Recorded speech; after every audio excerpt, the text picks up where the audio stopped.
Good day to you. This is Anagalactic bringing you another presentation in geometry. It's already the 9th day of February 2023. What we're currently studying, going down class by class from science, which is huge. We're in astronomy, in astrophysics, and indeed in cosmology, which is unavoidable if one is after what we're after, which is a geometric view of the universe. Does the universe have a geometry? We would like to know, because currently in astrophysics, a major problem has been encountered again, as has been continuous throughout the history of science. The same problem just won't go away. It's always the same problem. An extra problem that we encounter in astrophysics and indeed in quantum mechanics is the lack of geometry.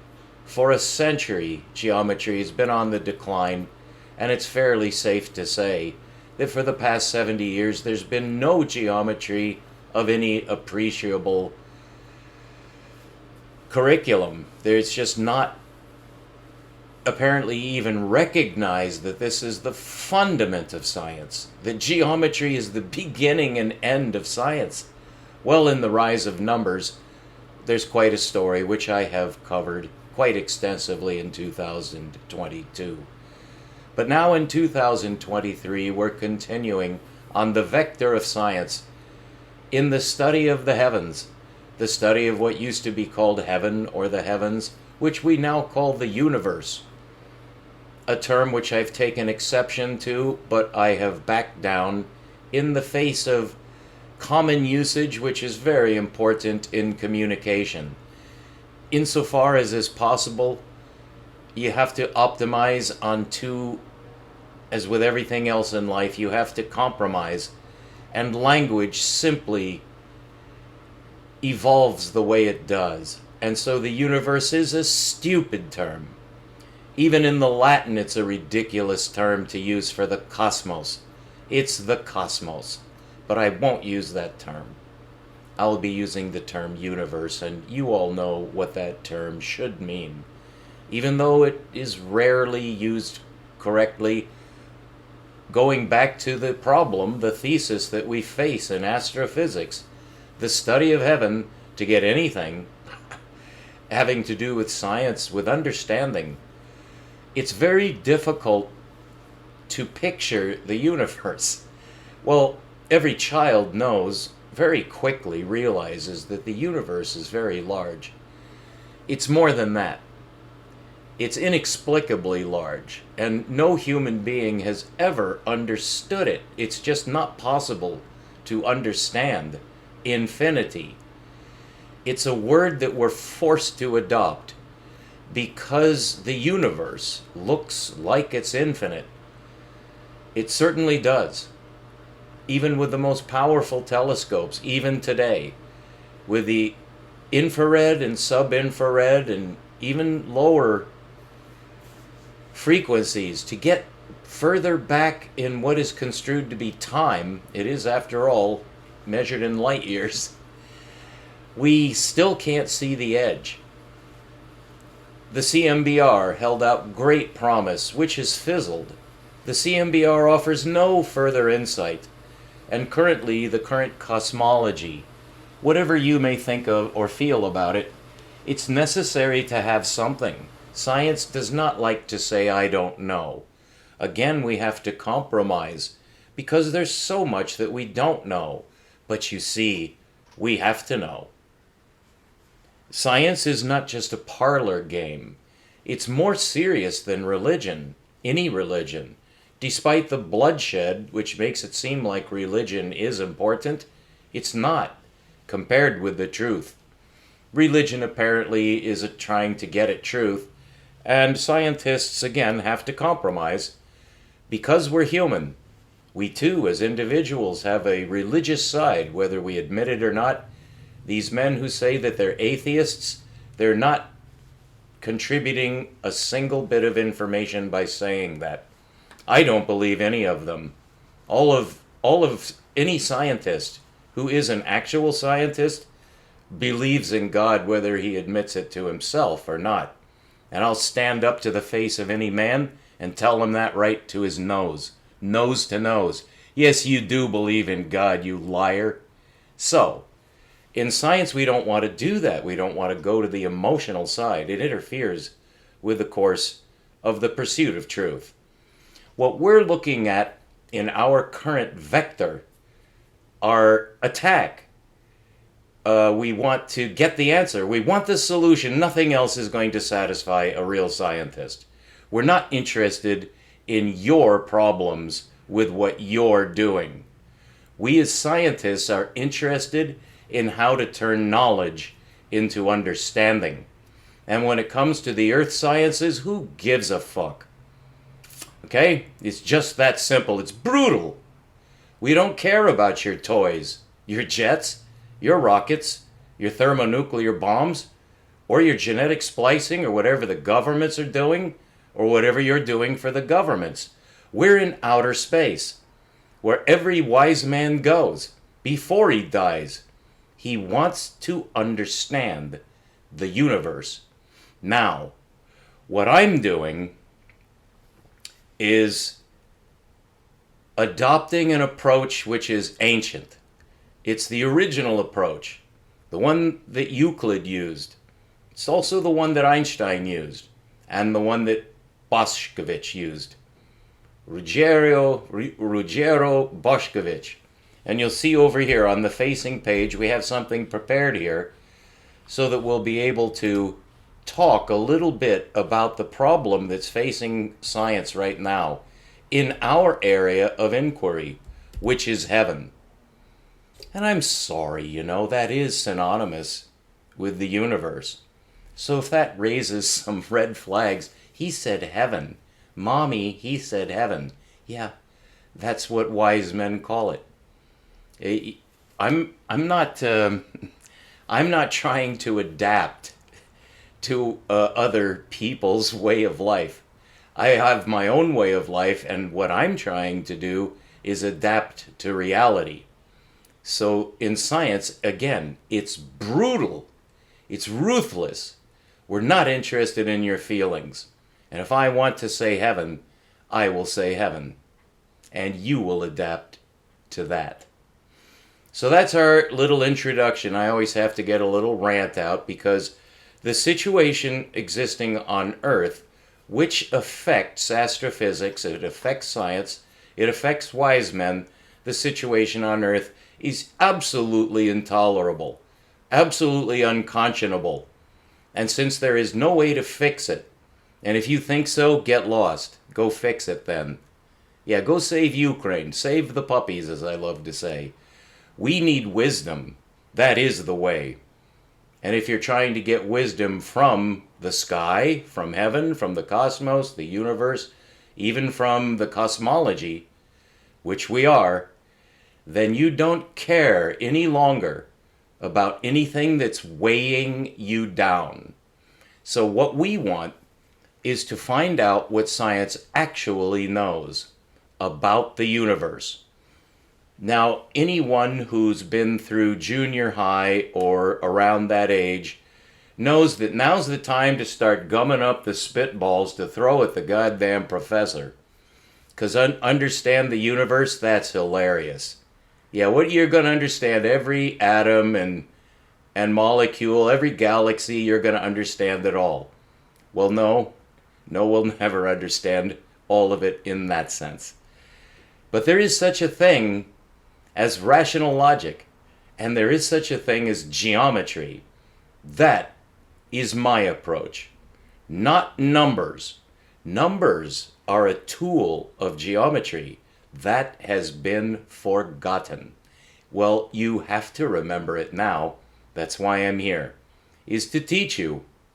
I'm teaching myself at the same time, so don't think I'm altruistic. I'm not. I'm not here to help you. I'm here to help myself. Now, science is the only means of reaching out to other men to help them. If you want to reach out to humanity to help in any way, it's going to be through rational logic. There is no other way. That's been proved over the last 6,000 years of human history. You want to be a saint? You want to wear pauper's clothes and not take any money?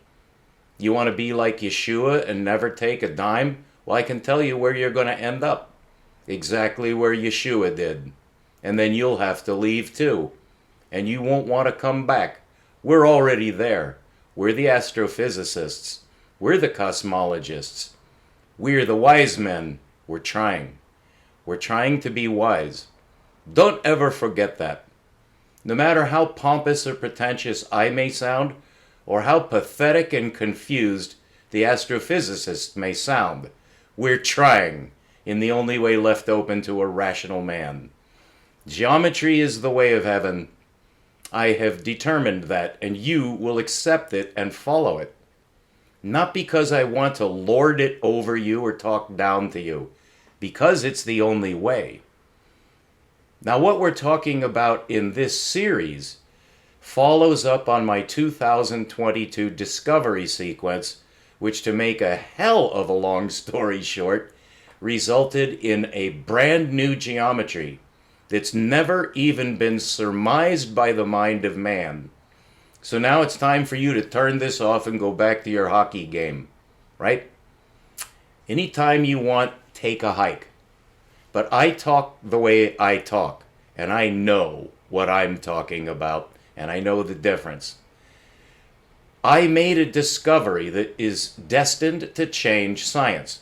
Now, I'm not getting anything out of it, so you can afford to believe me. But in science, you can't actually afford to believe anything. So we're going to show you some things that constitute proofs. Basic, elementary proofs. So you'll know what this is all about. You won't have to listen to me just tell you. So you have to accept it and make a sour face. No. Ruggiero Boscovich was a Croatian who was a Jesuit priest. He was actually a priest. And I've checked into the history of the man. There's certainly nothing wrong with him. He wasn't trying to kill people in other religions. He was a good man. And he was the most respected scientist in Europe in the 1700s, well exceeding the reputation of Newton or Leibniz. Newton was actually a crank, and I believe he may have been slightly out of his mind. He certainly was a nasty man. Sorry, I have my opinions too, and I'll voice them any time I feel like. And you know what you can do if you don't like it. Get lost. I don't ask for money, so I'm not out to get anything from you. I do this for me, and I do it only for myself. Without getting anything from you. I don't need anything from you or anybody else. In science, though, the rules are quite strict. It's rigorous, brutal, ruthless. And I've taken the vow. I did not realize that it would get to this point where my vow, I'm now being called up. Yeah, well, you took the vow, huh? Well, then here's the Constitution, Mr. Scientist. You made a discovery. Now you have to share it. I believe in that. I subscribe to that. I submit to that law. I've made a discovery of incredible importance. But recently, along about fall of last year, just about 4 months ago, I discovered Roger Boscovich. His name came up. And then his name came up again in context of what I study. And then I got his book, and I've read it. Not all the way through. Actually, less than 100 pages of his monumental book, which over here you'll see is given on this page, The Theory of Natural Philosophy. This man here, Luca, and I hope I pronounce his name right, he is Italian, but Luca Guzzardi, I think that's how to pronounce this man's name. He is an expert on Boscovich geometry. This is a very, very good introduction to the Boscovich curve For the last 4 lectures, I've been lecturing on the Boscovich curve. If you haven't seen those lectures, I never expect that anyone who tunes into my lectures has seen any of my prior lectures, which are about 280. If you look to see the list, I've made most of them private, over 100. So that I have over 100 videos that I think are worth seeing should anyone want to.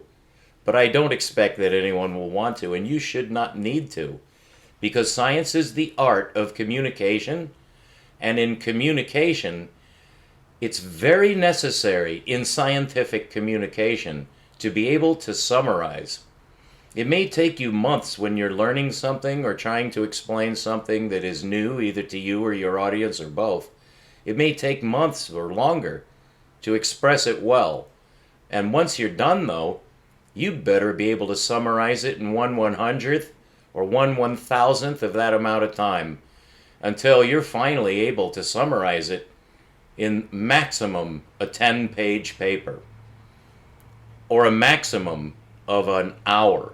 And if you can't explain what it is that you think that science needs in an hour, then you don't understand it. Now, that is not true in astrophysics these days, and that is part of the problem profile, is that nobody can understand what the astrophysicists are saying any longer. They are pretty much in full realization on a statistical distribution. Astrophysics has been in a crisis for over 50 years, well over 50 years, an absolute degrading crisis. But the government, Fort Knox is just, they've opened it up to the public. They're just handing out gold bricks to anybody who wants to toe the line with the government programs, which I've described what those are. They are not to benefit science. And these people that I like to make fun of, although I probably shouldn't and I wouldn't to their faces, but science itself is ruthless, and if you make mistakes, you're going to get it. Science will take care of you badly. Now, if you're making money, you literally don't care, and you shouldn't, because you're beating the system, you're surviving. That's not what we do. That is not what science does. That's what humans do to survive. And now that the governments are opening up their pocketbooks to what they want, this would be the United States government. But the other governments, such as the Russians and Chinese, are trying to keep up. And to a lesser extent, the denuded, disgraced country of England is kind of trying to keep up. They can't anymore. It's the United States is leading the way toward evil, not toward good. Nothing that's happening in science right now is good, except right here at Anagalactic. So what we're trying to do is get truth. That's been forgotten. That's why geometry has been forgotten. So that's our bracketing information. I'm going to keep this short and have another lecture, but in this one to give you some substance, so we'll always have something going forward. Science is nothing if not progress. We have some extremely difficult problems to solve. In the course of my studies over the past year, I've been led to the Fermi edge, and from there it spreads out spherically into the whole surface of science, everything having to do with wisdom, logic, rational truth, solutions. I'm after solutions. I did not ask for this, but it came my way because I've studied so hard and so intently with a good heart, an open mind, trying to maintain equilibrium as I've begun to make discoveries that were for myself, I thought. Now they're not. They're for everybody. And so I'm going to be heard. That's why I take an attitude. And again, if you don't like it, you know bloody well what you can do about it. But I do what I have to do in the face of enormous resistance. Right now it's just virtual resistance. It's just what I know is out there. Nothing affects me. Nothing touches me. I'm untouchable. I'm like Elliot Ness. But logic is logic and words are simply hot air. So what do we have over here? You'll see right here in this graph a simple circle with some lines. Now Boscovich's diagrams are notoriously overloaded. It was part of how scientists did things two and a half centuries ago. And his diagrams would be overloaded because he would use the same diagram for several demonstrations, proofs, or propositions.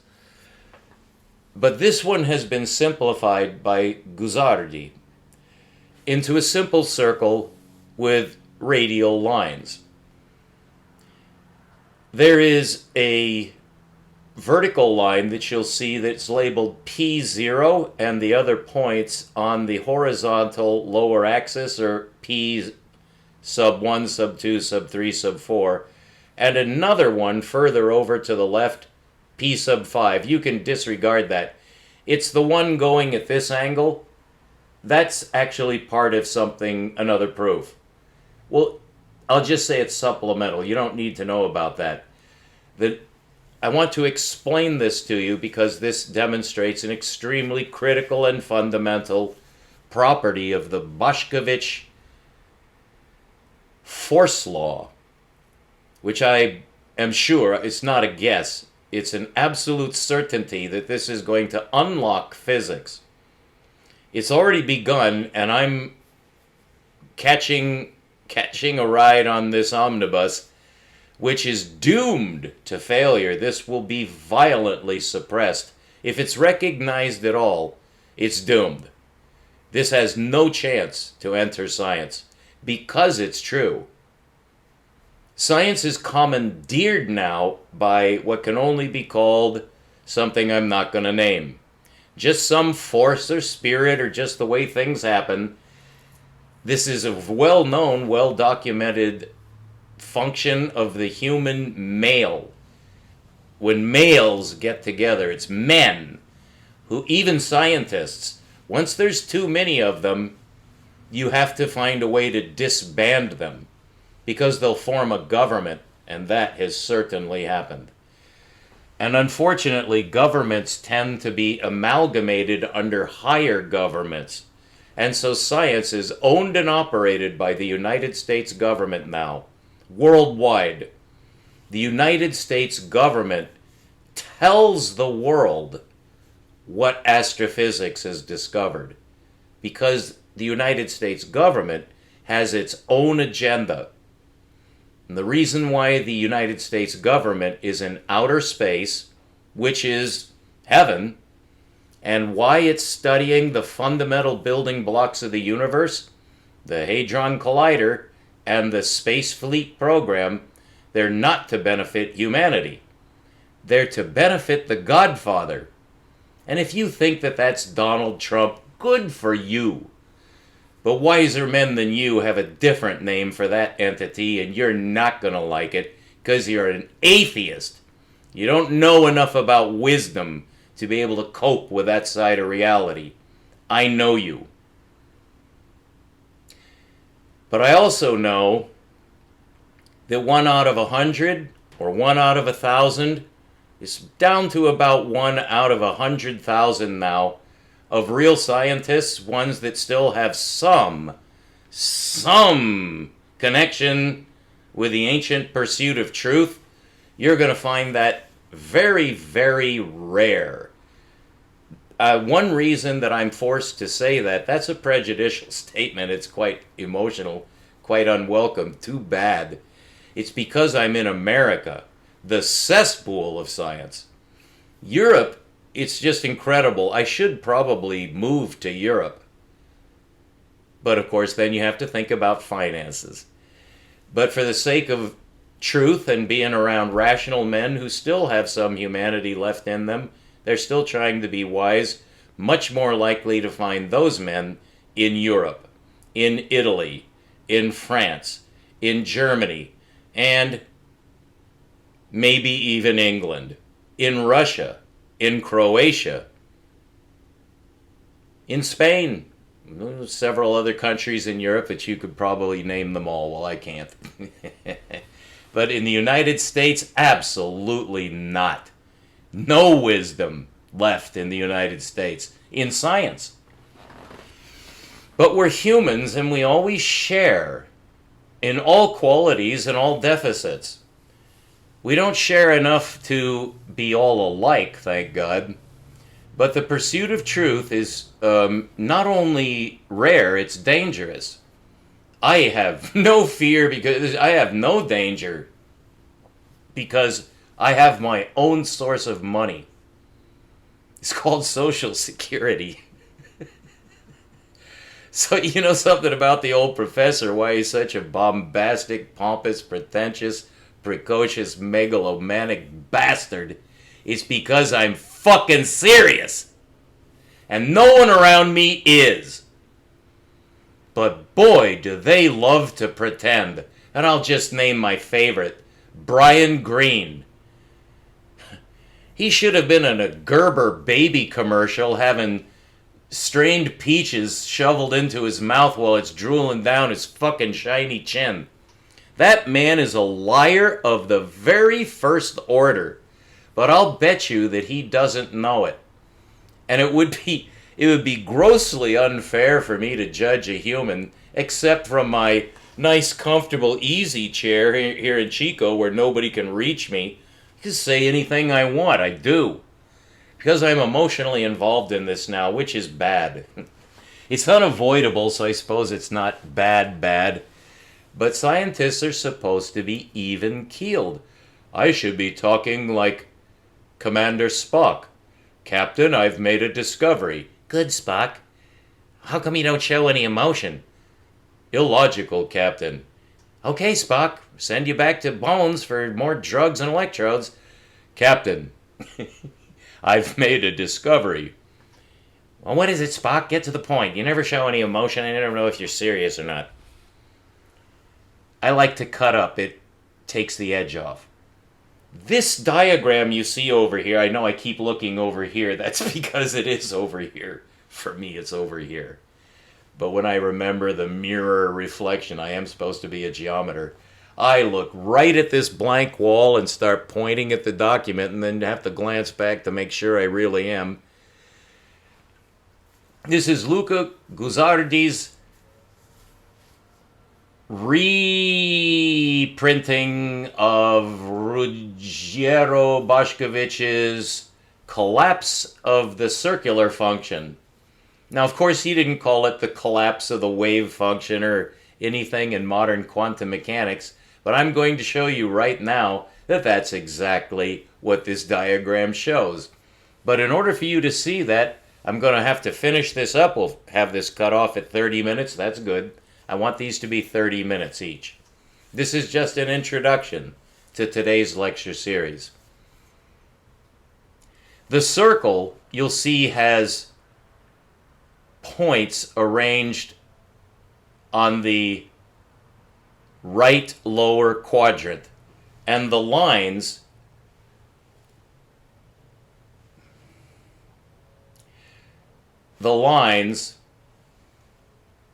go down to the right and intersect that lower horizontal axis. What this is meant to demonstrate is that the vertical line that you'll see, it's kind of in bold, going through the center of the circle, is going to be rotated counterclockwise, meaning that the upper part will rotate to the left and down, and the lower part that intersects the lower horizontal axis will proceed through P1, P2, P3, and P4, and then it goes off the edge of the page, but you'll see above it a P with a subscript. You may not be able to see that subscript. It's infinity. In other words, this is the transition of a line being rotated counterclockwise so that the bottom is coming up, and you know what happens. This line will rotate until it jumps. It jumps when it reaches infinity and becomes parallel to the horizontal axis going through the center. So this circle is showing an infinite jump, a jump from discrete mathematics to indiscrete mathematics. In other words, that jump up to the parallel line is impossible. And that has been the major problem in physics since the inception of physics. The Greeks encountered this problem, the problem of infinity on the circle.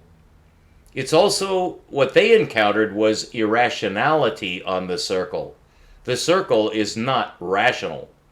It cannot be computed at all. Until 2022, I'm the first man who has ever been able to do computations in spherical space. That is my discovery. And now we're at 31 minutes. I want to finish this off by telling you what this graph means. It means that as the line rotates from vertical, going counterclockwise, it doesn't matter, but when it's coming to perpendicularity, it gets to 89 degrees, then 89.5, and it's Zeno-zero problem. How does that line turn continuously to reach its 90-degree orientation, where it's now parallel with the x-axis? Because you see, the x-axis has been removed below the circle. So what we would call the x-axis that goes through the center has a perpendicular bisector, which is vertical, and it's rotating. But you're measuring the rotation linearly on the bottom axis.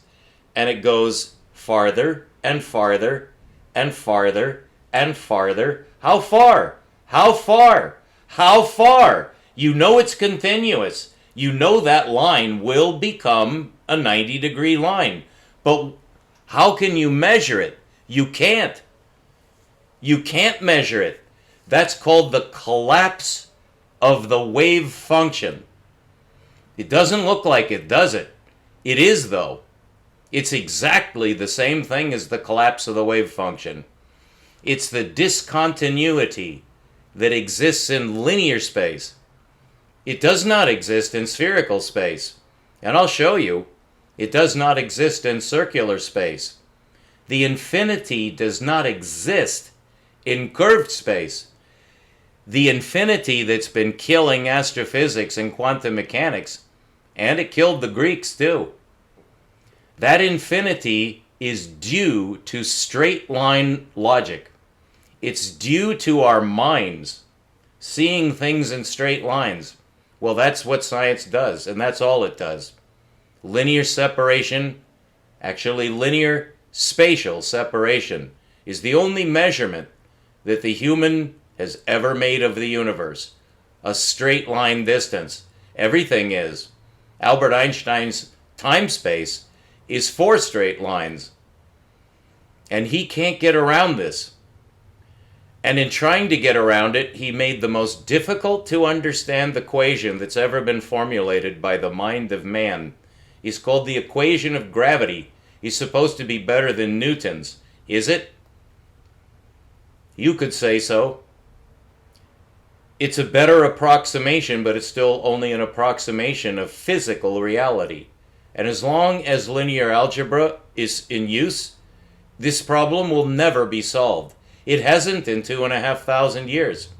Why do these astrophysicists and quantum mechanists believe that they're going to get the answers that we all want when nobody's been able to do so for 2,500 years, always for the same reason?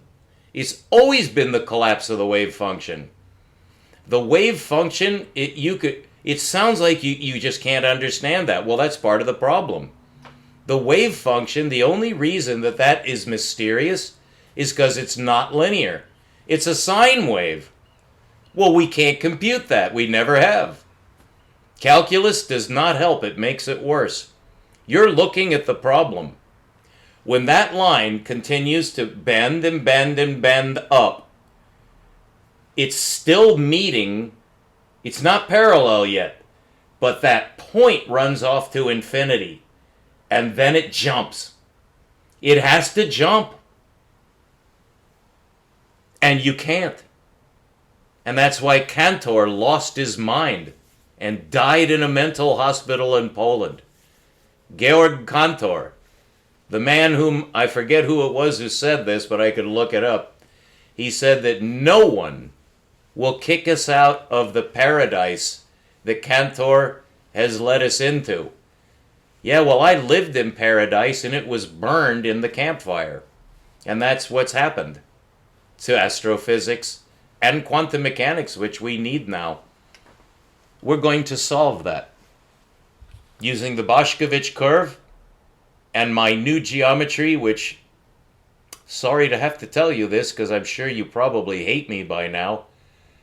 I may hate myself for this, but I discovered the geometry that unlocks physics mathematically, solves the calculus, and solves the quantum paradox. And I will show you as we proceed from now until the summer solstice. My goal is the universe. We're going to get back to the Big Bang. We're going to get all the way back to the Big Bang. And you just know simply by the name Big Bang, it's horseshit. Of course it is.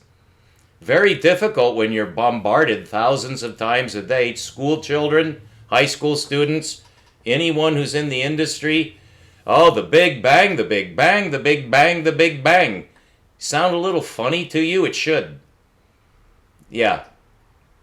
They're just humping on a tree stump. They have no idea what they're talking about. None. It's all based on one measurement, the redshift.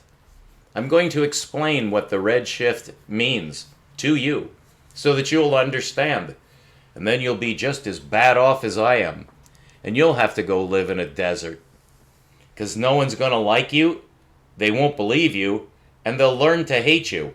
And you'll lose your job, and you'll die in poverty. That's just the way it is on this earth. That can't happen to me. That's why I'm broadcasting. Stay tuned to Anagalactic. The collapse of the wave function is on this diagram. I'm going to show you what that means. Thank you for your patience. We'll be right back.